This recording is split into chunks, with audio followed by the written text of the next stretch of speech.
And now it's time for the Wild Side News with your host, Sidney Wildesmith. Top story. Japan sends the notorious whaling fleet off to the Antarctic to do battle with the whales and Captain Watson. We cover this story and more. And then we talk with one of the world's most recognized wildlife artists whose work and words inspire us to care, Robert Bateman, here on the Wild Side News. And now to our top story. Although Japan claims it needs to kill 850 minke whales in the waters of the Antarctic for scientific research, come on, it's really about soup. Yes, Japan waved goodbye to its Nishan Mara whaling ship, which will once again likely do battle with conservation activist Captain Paul Watson. Watson's ship, the Sea Shepherd, harasses the Japanese ship, coming between it and prospective whales, throwing bottles of rancid butter onto its decks and effectively harpooning the Nishan Mara's efforts to kill whales. And despite the pleas from the Australian government to Japan to cease their whaling, as Australia reminds the Japanese scientists that research these days can be done through genetic sampling and other humane techniques, there's something about that soup that keeps the Nishan Mara steaming on. 50,000 Californians are choking back tears from the smoke and ashes of their dreams as once again a series of wildfires ravaged areas of Southern California. Over 1,000 homes were destroyed, but thankfully no loss of human life was reported in what those who live in the Golden State are coming to dread as the warm winds of winter bring the fires from hell to paradise. The ongoing drought over the last 2 years continues to advance the prospects of massive disaster with each passing year. In a last-ditch grab for the goodies, the Interior Department cleared the way for large-scale oil shale development on tens of thousands of acres of Utah, Colorado, and Wyoming. It is reported that if all of the oil could be cooked from the rocks of these majestic lands, it would supply 100 years of U.S. oil needs and create scars that would last through many generations to come. To sweeten the crude exploitation of America's public lands, the Interior Department also cut in half the royalties due to the federal government from 12.5% to 5%. Although not announced publicly, Interior is in a desperate search for the new term for this massive effort. With the success of the Clean Coal Initiative in making Americans believe coal is good for you, likewise they are keeping the midnight oil burning to find the perfect framing term. Although a number of phrases have been floated, which have included good oil, moral oil, even the Chummy Oil Initiative, the leading contenders are OK Oil and We Shall Overcome. If you have suggestions for a term, send them to us here at WildSide News. I guess when it comes to managing our portion of the planet, the good old Department of the Interior draws most of the fire when things go wrong. For example, whoever keeps coming up with the idea of killing wild horses on public lands? But yep, they're at it again. After trying to manage the wild horses by penning them up in massive holding enclaves to keep them from running in front of all the oil and gas leasing rigs and trucks racing around our public lands these days, time, money, and apparently good sense are running out. The GAO is advising Interior to cull the wild horses from 33,000 to 27,000 in a cost-cutting effort. Well, there's a heck of a lot of cranky cowboys and girls who are vowing to save those wild horses, and they're getting a lot of support from the urban cowboys and Washington, D.C.'s environmental posses. There's a showdown coming at the OK Corral, which is right across from OK Oil, if you get my drift. Okay, so what's the world's largest salmon run worth when you compare it with the profits that can be dug up and leached from massive molybdenum, copper, and gold mines in the state of Alaska?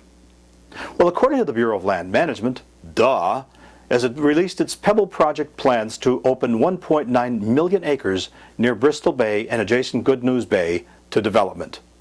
And while you're at it, why not open the waters of Bristol Bay to massive offshore gas and oil drilling as well?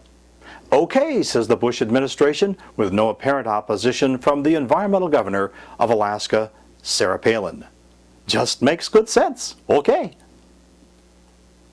Damn it, that's what they said and did years ago when 4 hydroelectric plants were built along Oregon's Kalmath River.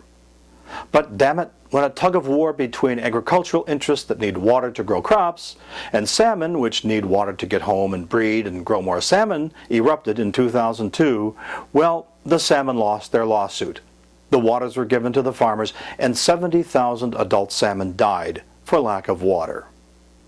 Well, something was fishy about the outcome, and on a rare moment, President Bush asked for a compromise to be reached. Tearing down 4 of the dams has been proposed, and there's a darn good chance by 2020, with proper hindsight, those fish may be streaming upstream once again, which for them is the good life. As populations of animals around the world diminish, the value of certain prized animals increases dramatically. It is one of the freaks of the free markets which run the world. What's a tiger worth these days? In the $6 billion annual poaching trade, one dead tiger could provide a typical Cambodian farmer 20 years' worth of economic freedom. A single elephant tusk on the black market gets $15,000. With such phenomenal incentives and with fewer and fewer agents available for enforcement, many of the world's species are being driven to extinction by the prophets of doom. So when Interpol applied its craft to penetrate to the bowels of the illegal animal trade, it is good news to hear that 57 people were arrested recently following the largest investigation ever in Africa, which recovered 2,200 pounds of ivory, as well as various other wildlife products. Shamefully, China, which showcases some of the world's most spectacular cities, also continues to drive the extermination of turtles, tigers, elephants, and countless other species. Please, China, hurry up and grow up into a responsible global partner. Please?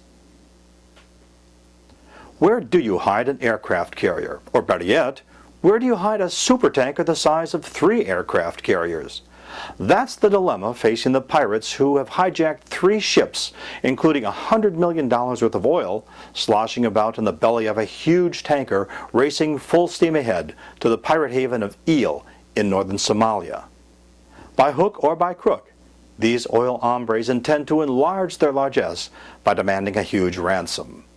With the hijacking, the world witnessed a $1 increase in a barrel of oil, which translates to $85 million a day of additional profit. So let's say it takes 5 days to get $35 million in ransom money to the pirates. That's a tidy $350 million bonanza for the oil companies. Who writes this stuff anyway? And now, from the wild side, we turn our attention to an art exhibition at the San Diego Natural History Museum featuring one of the world's favorite and most respected wildlife artists, Robert Bateman. Bateman's paintings of animals and nature captivate people from around the world. As well, Robert Bateman's work serves as a backdrop to his captivating mind and his mission to bring focus to the decline of an appreciation for the wild. Most of my art is definitely a celebration of what is gorgeous and glorious and varied about the planet Earth. I know they appreciate it, but they don't appreciate it enough to translate necessarily into votes and to translate into budgets and to translate into where they put their money down, because nature is not a free lunch. We're squandering it.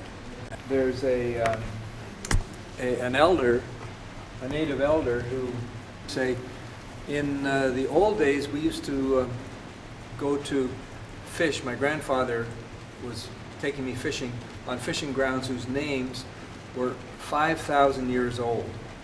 Now we don't even bother going. They've got those old names, but there's no fish there anymore. There's no point. And he was asked, how do you feel about losing all the power? When you were in charge of the West Coast, nature was working quite well, but you've lost your power. And he said, yes, and you know the reason? The reason is television. He said, I try to pass word on to our people, to the young people, about the stories and legends and practices, and they say, oh, can't listen to you now, Grandpa. I'm too busy. I got to go and watch American Idol or some such meaningful show.